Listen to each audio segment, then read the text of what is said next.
talvez de dizer qual que é o ponto, talvez seria interessante pegar as raízes de quando começou, quando surgiu, foi instituída a confissão, né?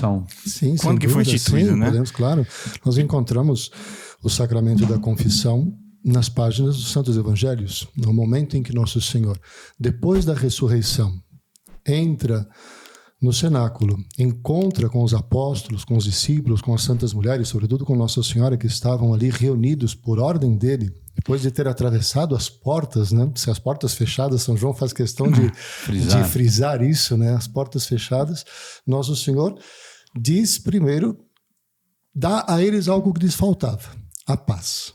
Oferece a eles a paz. E logo em seguida, São João mesmo nos diz, no capítulo 20 do seu Evangelho, Jesus sopra sobre eles, enviando o Espírito Santo e dizendo: aqueles a quem perdoardes os pecados lhes serão perdoados. Aqueles a quem os retiverdes, eles lhes serão retidos.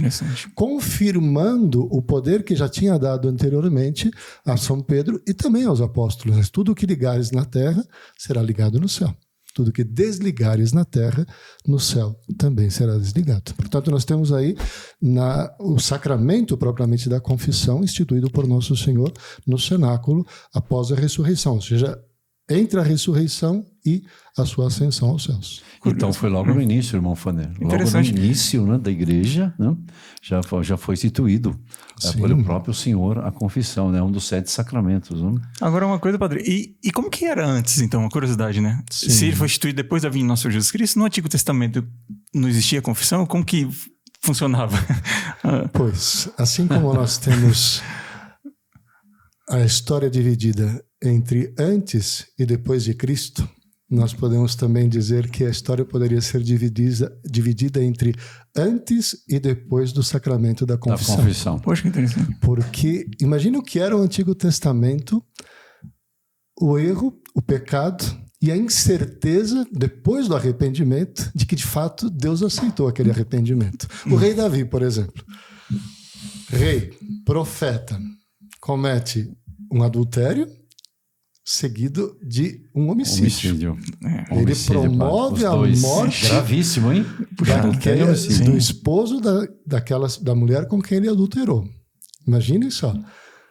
Ele, advertido depois pelo profeta Natan, se dá conta do erro, pede perdão, escreve os salmos penitenciais, miserere, Senhor, tende piedade de mim, etc.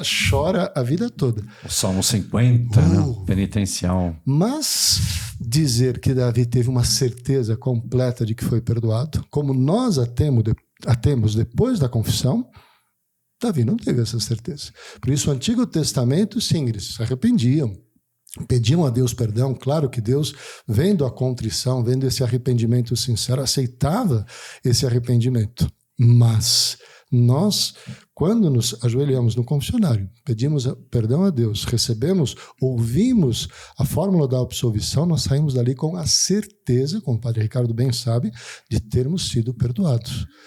Esta certeza nos é dada, por isso eu digo que a história pode ser dividida entre antes e depois da instituição do sacramento da confissão. O Espírito Santo age nessa hora, não é por isso que Nosso Senhor sopra sobre os apóstolos, enviando o Espírito Santo. E nessa hora o Espírito Santo, ele faz com que a pessoa seja liberta dos pecados e fortalecida para não cair novamente naqueles mesmos erros. Vejam só, nós vemos o que o padre acabou de dizer, e que é isso mesmo que nós vemos na confissão: libertou do pecado e fortalece para não cair mais. E uma coisa muito bonita também, que a alma pecando, nós sabemos que o pecado é uma coisa tão grave, tão feia, que é uma ofensa a Deus, é uma ofensa à própria consciência, né? É uma ofensa à própria ordem que Deus estabeleceu no universo.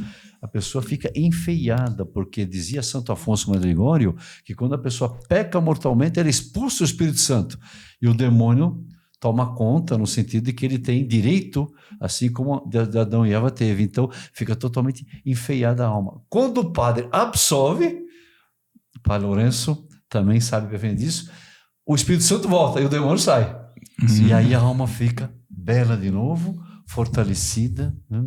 E tem certeza de que foi perdoado mesmo. Inclusive, há um teólogo que diz: poucas palavras no mundo tem causado tanta alegria quanto as palavras que o padre profere na hora que ele absolve. Que impressionante. Poucas alegrias no mundo. Sim. Impressionante. Então,